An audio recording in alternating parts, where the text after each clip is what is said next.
Hey everybody, I have been feeling so incredibly just overwhelmed with life, and I can only imagine that I am not the only one with everything going on in the world.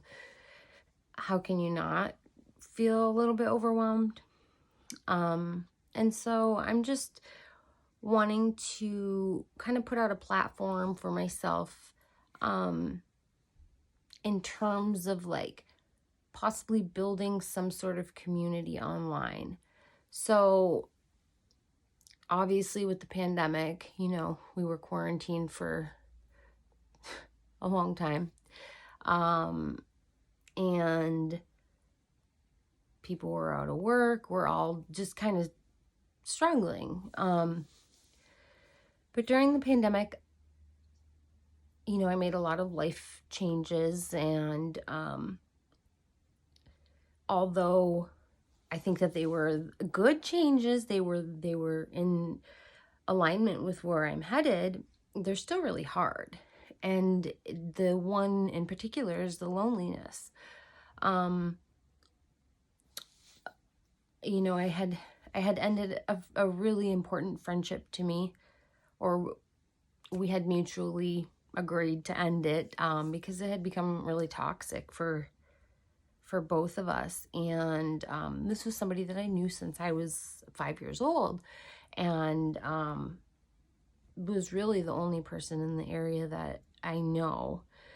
So when that friendship ended, of course that was so like the word I can think of is uprooting. It was like my roots had been just pulled from the ground and I had no foundation left. And this is just my friend. I mean, not just my friend. She was like a sister to me. But that being said, she wasn't blood family, and it was still just devastating for me. It was like we were the type of girls who would like go to bat for each other no matter what, and would always be there for one another. And I think we just both kind of, oh hi Chicky, we both kind of just got to different points in our life where different things became important to us, and her path led her one way and my path has led me another way. And it's taken me a long time to even start to accept that reality, that that person that I thought that would be, holding my hand in the nursing home in our wheelchairs, is no longer a part of my life. And it's, like I said, although I do believe it's in alignment with my purpose, it's so painful. Like, it's so painful to lose somebody that I guess I want to emphasize, I don't trust. I don't really trust anyone. But I trusted her. Possibly the only person that maybe I've ever trusted. I don't know. And so just the thought of like losing that friendship never crossed my mind. So anyways, I'm rambling about that. I think, part of me is nostalgic and I miss the friendship, and the other part of me is like happy for our individual growth. And then, like if you know anything about codependency, attachment styles, that kind of stuff, you'll realize that like some people kind of find a favorite person, and that's very common in people with borderline personality disorder or traits of borderline personality disorder. However, with me, I have attached anxiously to every important figure in my life. So it's always been this attachment of, I'm desperately wanting their validation, their love, their approval, their kindness, their time, their attention. And at the same time, I know that they're not safe. And that by wanting these things from them, I'm ultimately putting myself in harm's way because they cannot give me those things. So we develop this attachment to typically our primary caregiver, mom, dad, whoever, raised you. And when you develop these attachments that are quite polarizing, it becomes very confusing on how to form relationships, maintain relationships, move on from relationships. And so for me, many people may feel like, oh my God, she just needs to get over it already. And, I get it. I do. I wish I could just get over it.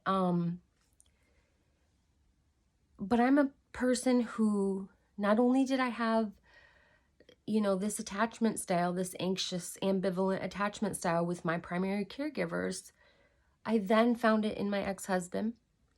I then found it in my friendships. And so all of my relationships really have been the desire to feel the love from them and the terror of knowing that they can't give that to me, but I'm going to keep seeking it anyway. So they become my favorite person. Sometimes, like if it's a healthy person, that's great. Have favorite person, whatever, no big deal. Everybody has a best friend. But when they're not healthy, or they don't align with what you need or attune with what you need, it becomes this very like walking on very thin ice. You have to step slowly because the validation that you're craving in that moment, if you take just the slightest wrong step, it may come back as not validation, but as criticism and punishment and humiliation and shame. And so it's always, that's like literally the best way I can describe it with my body is like, oh, what do I do? I don't know. And that's how I've lived most of my life is like, oh, I just don't know. Like, am I taking up too much space? Am I talking too much? And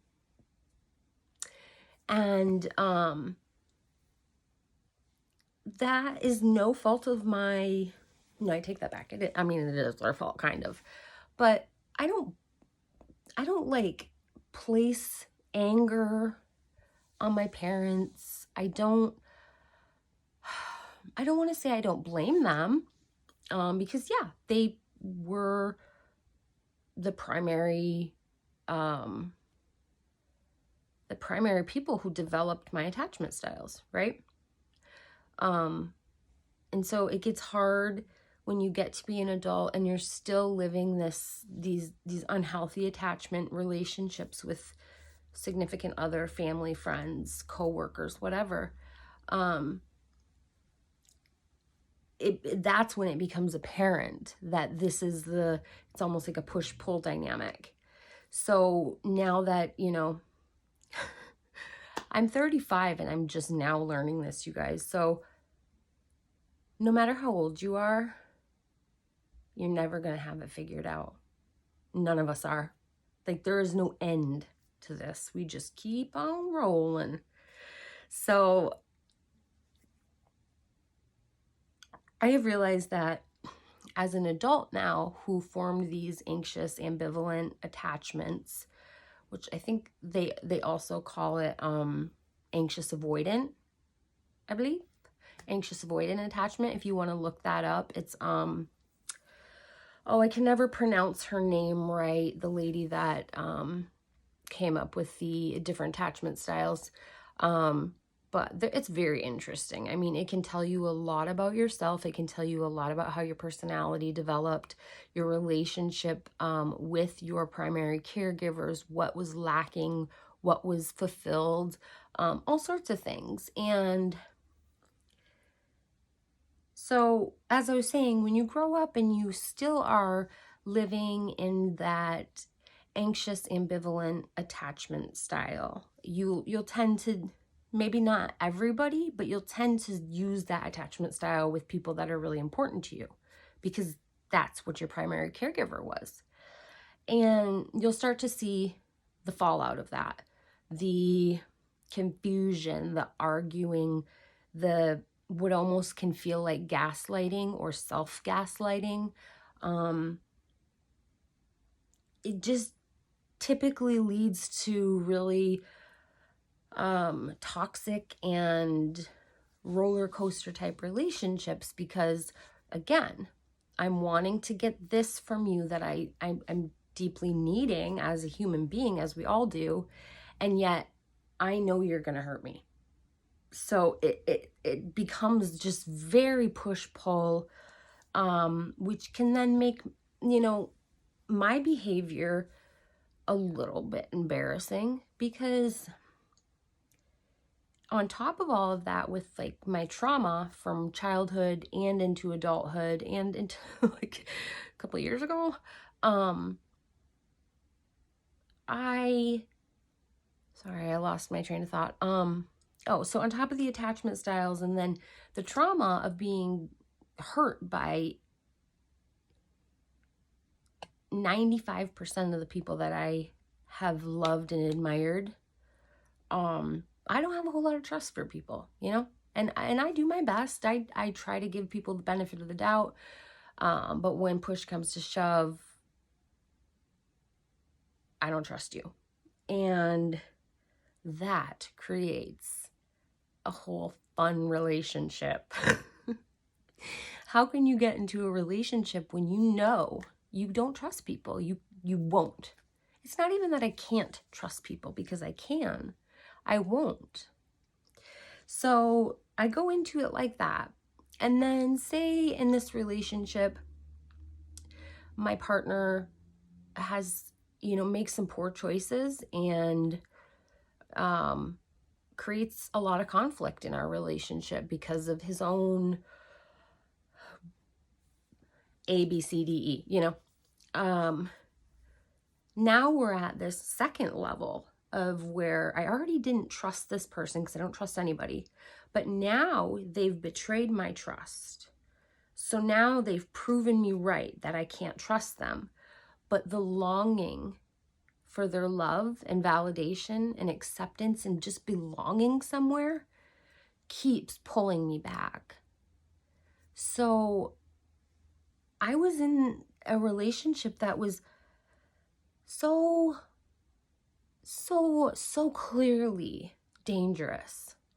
And I saw it and I knew it and I was scared. But I felt so alone that I clung to that. So kind of circling back, the friendship with my best friend ended. We're going through all this toxic stuff with my partner. I was doing a lot of work in therapy and I was coming up with a lot of like revelations and like enlightenment. And I this confidence and empowerment in myself. And, I made the choice to take some time away from my family so that I can, I guess the best way to explain it is so that I can form my own sense of self without the commentary from them or without their judgment or opinion and not that that was always wrong, but I never got to choose who I am. I was told who I was. I was a good girl who sat with her legs crossed, smiled, politely said hello to people. And that's not who I was. Yeah, there is that just abnormally sweet girl in me. But there's also this rebel that has been there since the day I was born. And that rebel, I don't even want to call it a rebel, because I wasn't rebelling. It was my personality. I loved making people laugh. I loved, you know, not necessarily being the center of attention, because sometimes I would get really anxious about it, but I just loved sharing what I had to make other people happy. And I think that kind of played along with what I was taught, is like, you know, nice girls do this. And so I grew up being a nice girl, and I was so nice that I was raped 3 times that I remember. And that's not to say that I was under the influence of anything. It's the trauma. I literally can't recall a lot. But I was being a nice girl. And when they told me, you know, this is what I want, the thought of saying no thank you, or I don't want to, or this is a boundary, never occurred to me, because I needed to be a nice girl. I needed to appease, keep the peace, make sure everybody's happy at all cost, even if that is my own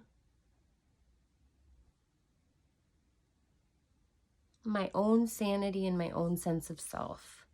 So really just the separating from my family, it's not malicious. You know, I do have anger, of course. We all do at our parents. Nobody's perfect.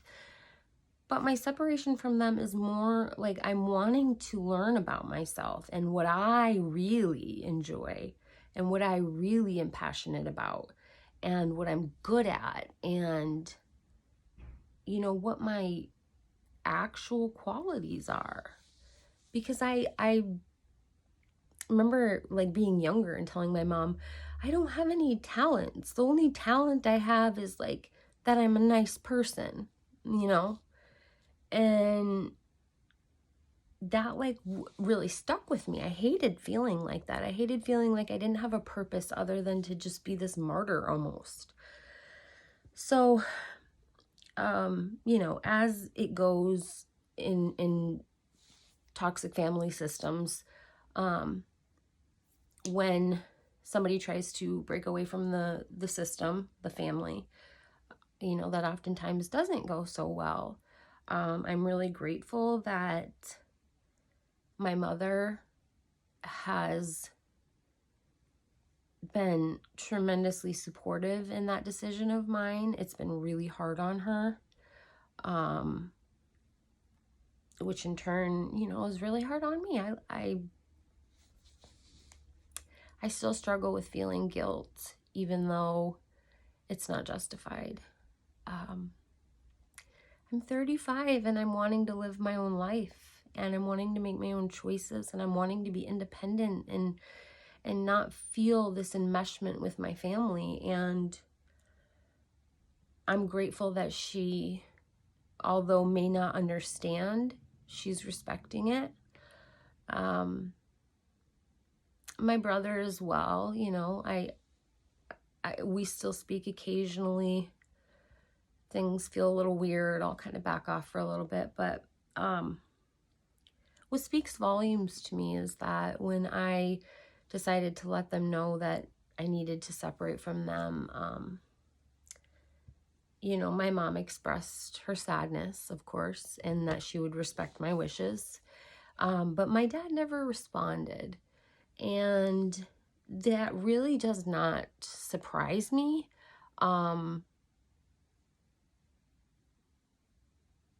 My dad likes to, I shouldn't say he likes to, I don't even know how to describe my dad. He acknowledges what he wants, and he does not acknowledge what he does not want to acknowledge.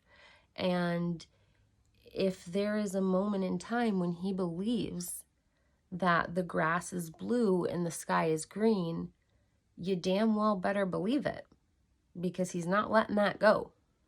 So, you know, I can't speak for him, but not getting a response from my father telling him how I was feeling and how I, you know, was trying to get better, felt very abandoning to me. But it's okay, you know, he's got his own demons. He's, you know, probably really hurt himself, and I can respect that. But that leaves me with one person. And that person will kill me. Not literally. He won't murder me. He will push me to the brink where I either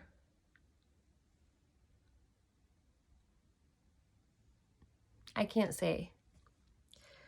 I just know that I'm so utterly lonely that I've allowed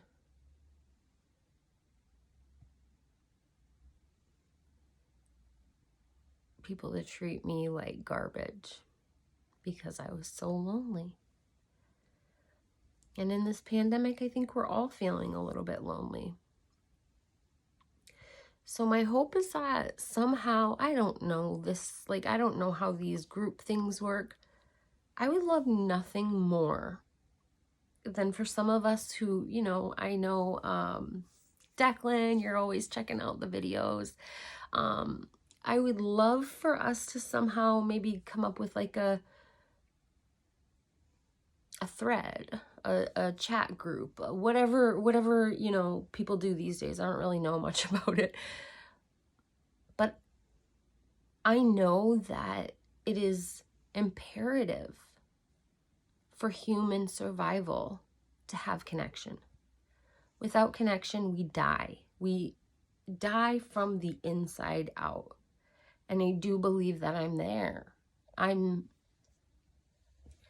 lacking such connection that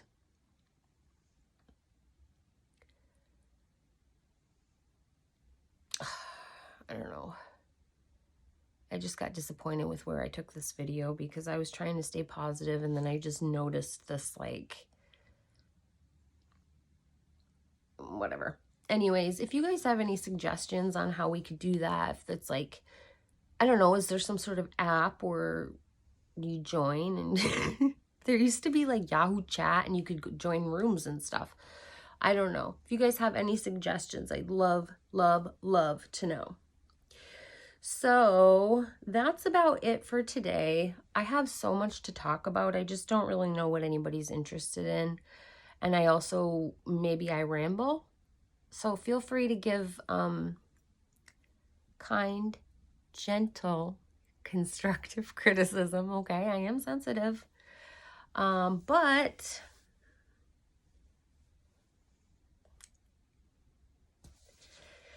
so we'll keep going. And if any of you have anything you want me to share about, you guys, literally any mental illness you could think of, I can tell you about it because I have most of them. So if you guys have any like specific topics, if you know, I'm really comfortable talking about all mental illnesses. I'm comfortable talking about addiction. I'm comfortable talking about suicidal ideation. I'm comfortable talking about psychiatric inpatient care. I'm confident talking about, you know, I'm not a medical professional, but from my own experience, I'm comfortable talking about medications. I'm comfortable talking about different types of therapy that have worked for me, haven't worked for me. I've done ketamine, I've done TMS, I've done dialectical behavioral therapy, I've done cognitive behavioral therapy, and I'm a huge follower of Teal Swan. She's literally like, whoa, duh, how did we not all know this before? Thank you, Teal, for fucking enlightening us. So if you're interested in her, I'm going to put her link to her YouTube down there, because she is she has made my life so much bigger and greater. My expansion has been like unlike I've ever experienced in my life. So I'm going to link that. Again, yeah, like any topic I'm happy to talk about. Even those of chronic pain. I have chronic fatigue syndrome. I have fibromyalgia. I have centralized sensitization. I have a pituitary tumor. I have, currently I have cervical cancer. I have I don't remember if I said a tumor on my pituitary gland. I don't remember. I have misophonia, which might interest you guys. That's quite a fun one. So yeah, just like anything that you guys find interesting and you think maybe I might know something about it. I love telling people. And it's not an attention-seeking thing. I want so badly for people like me to find belonging. And I don't know how we're going to do that if the world is uninformed, uneducated about different types of mental illness, you know? I don't know. I guess because I don't know what my purpose is, I'm just using my pain as my purpose and hoping that if there's a 12-year-old girl at home right now sitting in her bedroom listening to Ozzy Osbourne, the Beatles, Cyndi Lauper, and she's all alone, I want her to know that she's not. You're not alone. That was me. That is me. And I want to be your friend, because I want to fight this battle with you, not alone. I love you all so much, and I hope that you were able to enjoy the very cold, snowy holiday.